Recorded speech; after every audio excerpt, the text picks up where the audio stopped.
कक्षा 7वीं की स्टूडेंट पहले आपका यहाँ विषय गणित का वार्षिक परीक्षा सत्र 2024 25 पेपर लेके आ चुके हैं। आप लोग बहुत सारे यहाँ पर कमेंट कर रहे थे कि विषय गणित पेपर लाओ, तो फाइनली आपका पेपर आ चुका और साथ ही आपको बता दें पेपर देने से पहले आपको इस पेपर पूरा रट के जाना, आपका यही पेपर आने वाला है। और साथ ही इस वीडियो को आप अपने यहाँ पर दोस्तों तक भी शेयर कर दीजिए, जिससे वो भी यहाँ पूरे 60 में 60 नंबर लेके आ सकें। और साथ ही वीडियो को लाइक कर लीजिए, चैनल को सब्सक्राइब कर लीजिए। और आपका यहाँ जो समय रहेगा वो आपका 2.5 घंटे रहने वाला है। और आप यहाँ पढ़ सकते हैं राष्ट्रीय शिक्षा केंद्र मध्य प्रदेश भोपाल वार्षिक परीक्षा सत्र 2024-25 विषय गणित। तो चलिए जो आपका विषय गणित पेपर वो देख लेते हैं। तो आपको थोड़ा यहाँ पर जूम करके दिखाते हैं, जिससे आप यहाँ पर अच्छी तरह देख पाएंगे। तो आपके आते हैं बहुविकल्पी प्रश्न आते हैं, प्रश्न 1 से 5 तक। तो निर्देश आता सही विकल्प चुनकर उत्तर लिखिए, प्रत्येक प्रश्न के लिए 1 अंक निर्धारित है। तो आपका प्रश्न पहला आता 1/8 गुणे 48 का मान होगा। तो इसका आपको मान बताना कितना रहेगा। तो आपका ये आता 10, बी आता आपका 8 है, और सी आता आपका 6 और डी आता 5। तो जो आपका यहाँ पर दिया गया है 1/8 गुणे 48 का मान होगा, तो जो इसका मान रहेगा वो आपका 6 निकल के आएगा। ठीक है, 6 आपका राइट आंसर हो जाएगा। फिर आपका यहाँ पर दूसरा आता समीकरण 5x = 10 का हल है। तो इसमें आपको क्या करना है, x का मान निकालना है। तो आपका इसका ए आता 1 और बी आता आपका 5 और सी आता आपका 2 और डी आता 10। तो जो आपको इसमें x का मान निकालना है, आप यहाँ पर देख लीजिए, आपका यहाँ 5x = 10 दिया गया है। ठीक है, तो आप यहाँ पर देख लीजिए x = 10/5। तो आपका x का मान यहाँ पर कितना आ जाएगा, 2 आ जाएगा। ठीक है, तो आपका 2 राइट आंसर हो जाएगा। फिर आपका यहाँ पर आता है तीसरा, 2 संपूरक कोणों के मापों का योग है। तो आपका यह आता 90 अंश, बी आता 180 अंश और सी आता 360 अंश और डी आता 270 अंश। तो जो आपके यहाँ पर दिया गया है 2 संपूरक कोणों के मापों का योग है, तो इसका आंसर आपका 360 अंश हो जाएगा। फिर आपका चौथा आता परिमित संख्या p/q में q का मान नहीं हो सकता है। तो आपका यह आता 2, बी आता आपका 1 और सी आता आपका 0 और डी आता -1। तो यहाँ पर परिमित संख्या p/q में q का मान नहीं हो सकता है, तो इसका आंसर आपका 0 हो जाएगा। और साथ ही आपको हमने पहले ही बता दिया, पेपर देने से पहले पूरा आपको इस पेपर को रट के जाना है। ठीक है, आपके पूरे 60 में 60 नंबर आएंगे। 5वां आता एक घनाभ में फलकों की संख्या होती है। तो आपका यह आता 4, बी आता आपका 6 और सी आता आपका 12 और डी आता 2। तो यहाँ पर एक घनाभ में फलकों की संख्या होती है, तो आपका इसका राइट आंसर 6 हो जाएगा।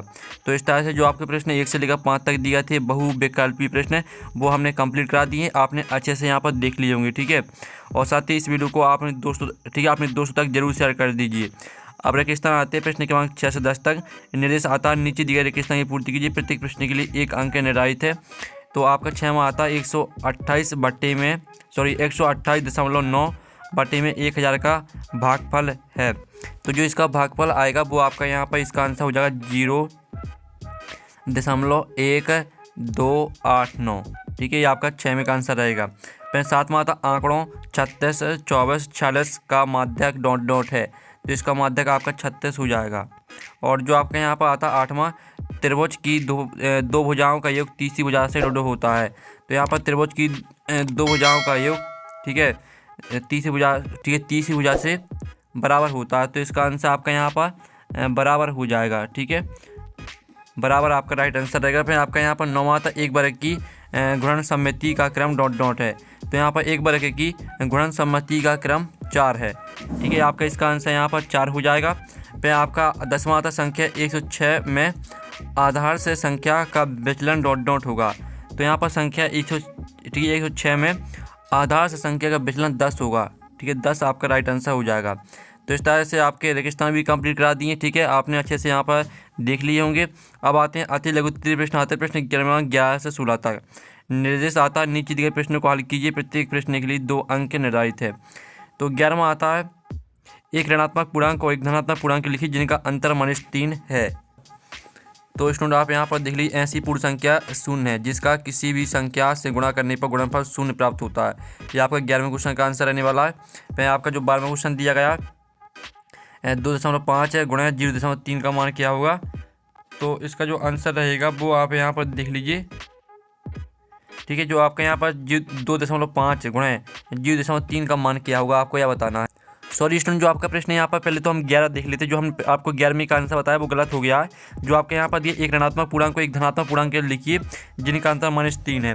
तो आपका ये रहा 11वें क्वेश्चन का आंसर। ठीक है, इस तरह से रहेगा आपका, वो जो हमने आंसर बताया था वो गलत है, आपका यह वाला आंसर रहेगा। ठीक है, उदाहरण के लिए -2 और 1 है, क्योंकि आप यहाँ पर धीरे इसको सॉल्व करेंगे तो आप यहाँ पर देखते हैं आपका 3 आंसर आ जाएगा। ठीक है, आपका 11वें क्वेश्चन का आंसर हो जाता ठीक है, ये आपका रहेगा 11वें क्वेश्चन का आंसर।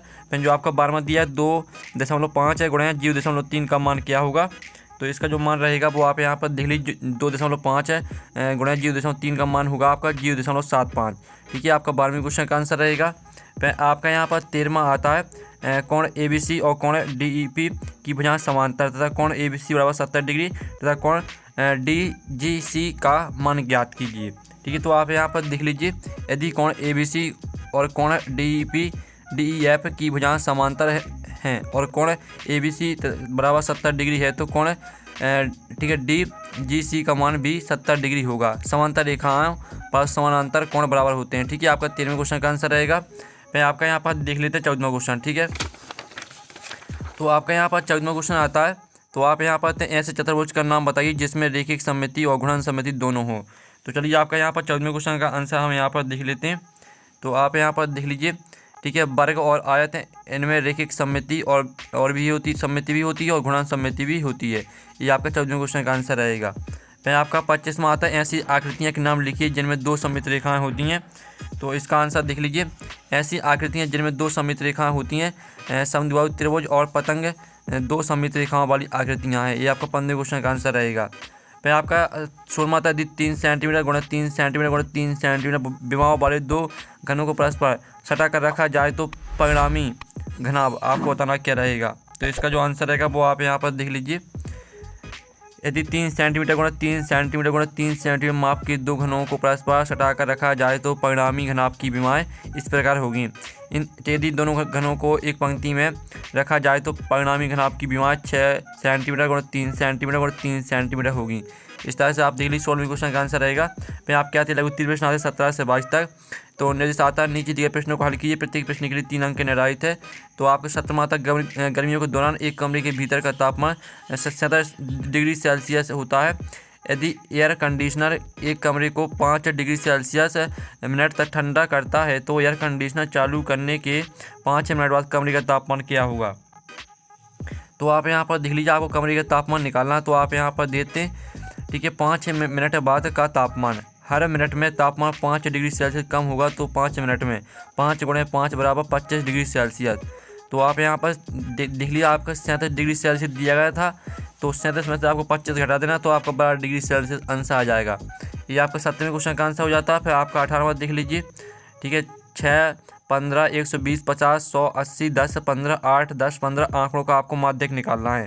ठीक है, तो आपको इसका जो आंसर है 18वें का आंसर, ठीक है, वो आपको यहाँ पर 18वें का आंसर खुद करना है। ठीक है, और जो आपका आता है 19वें का आंसर भी आपको खुद करना है। ठीक है, 18वें 19वें का आंसर हम वीडियो के लास्ट में बता देंगे। 20वां आता है किसी त्रिभुज के तीनों कोणों में 3:2:1 का अनुपात है। त्रिभुज के तीनों कोण ज्ञात करना है आपको। तो आप यहाँ पर देख लीजिए, आपका 20वें क्वेश्चन का आंसर है त्रिभुज के तीनों कोणों का अनुपात 3:2:1 दिया गया है। मान लीजिए कि तीनों कोण क्रमशः 3x, 2x, 1x है। त्रिभुज के तीनों कोणों का योग 180 डिग्री होता है। तो इस तरह से आप यहाँ पर आता है त्रिभुज के तीनों कोणों का योग हो जाएगा आपका 90 डिग्री। आपका पहला कोण 90 डिग्री आ जाएगा, दूसरा कोण आपका 60 डिग्री और तीसरा कोण आपका 30 डिग्री। ये आपका 20वें क्वेश्चन का आंसर रहेगा। फिर आपका यहाँ पर देख लेते हैं 21वां क्वेश्चन आता है। ठीक है, रेहाना किसी स्थान ए से पूर्व दिशा में, ठीक है, एक सही 3/4 किलोमीटर चलती है तथा फिर वहाँ से पश्चिम दिशा में एक सही 1/2 किलोमीटर चलती है तो उसकी ए से दूरी क्या होगी। ठीक है, तो आप यहाँ पर देख लीजिए, इसका जो आंसर रहेगा वो आप यहाँ पर देख लीजिए, रेहाना पहले 1 किलोमीटर पूर्व की ओर चली जाती है और फिर 1 किलोमीटर पश्चिम की ओर लौट जाती है अतः उसकी प्रारंभिक स्थान से ए से दूरी 0 किलोमीटर होगी। ये आपका 21वें क्वेश्चन का आंसर रहेगा। फिर 22वां आता है एक है न्यूटन पूर्वेन विधि से 46 गुणे 99 गुणा कीजिए। तो इसका आंसर आप यहाँ पर देख लीजिए, आपका 22वें क्वेश्चन का आंसर रहेगा। तो इसका भी स्क्रीनशॉट ले लीजिए, ये आपका 22वें क्वेश्चन का आंसर दिया गया है। फिर आपके यहाँ पर आते हैं दिए प्रश्न आते 23-26 तक। जूही एक वॉशिंग मशीन 13,500 में बेचने पर 20% की हानि उठाती है, उसने वह मशीन कितने रुपए में खरीदी थी। ठीक है, तो आपका यहाँ पर 23वें क्वेश्चन का आंसर देख लेते हैं। तो आप यहाँ पर देख लीजिए, ये आपका यहाँ पर रहेगा 23वें क्वेश्चन का आंसर। ठीक है, तो इसका आप स्क्रीनशॉट ले लीजिए। और जो आपका 24वां क्वेश्चन आता है जिसमें आप यहाँ पर देख लीजिए, ये आपका त्रिभुज दिया गया है। ठीक है, तो ABC का यानी त्रिभुज ABC का आपको क्षेत्रफल ज्ञात करना और C से AB तक की ऊंचाई अर्थात CE ज्ञात करना है। तो आप यहाँ पर देख लीजिए 24वें का आंसर हम यहाँ पर देख लेते हैं। ये रहा आपका 24वें का आंसर। ठीक है, तो आप इसका यहाँ पर स्क्रीनशॉट ले लीजिए। 24वें क्वेश्चन का आंसर दिया गया है। फिर आपका 25वां देख लेते हैं। 25वां आपका यहाँ पर आता है और 26वां। ठीक है, तो फिर 25वां दिया और 26वां जो इनके आंसर है वो मिल जाएंगे आपको टेलीग्राम ग्रुप में। ठीक है, इनके आंसर हमने टेलीग्राम ग्रुप में डाल दिए 25वें 26वें का, तो आप वहाँ से देख लीजिएगा। और पेपर का PDF डाउनलोड करना चाहते हैं तो लिंक वीडियो के डिस्क्रिप्शन में दी गई, तो आप वहाँ से पेपर का PDF डाउनलोड कर लीजिएगा। तो हम नेक्स्ट वीडियो में, थैंक्स फॉर वॉचिंग।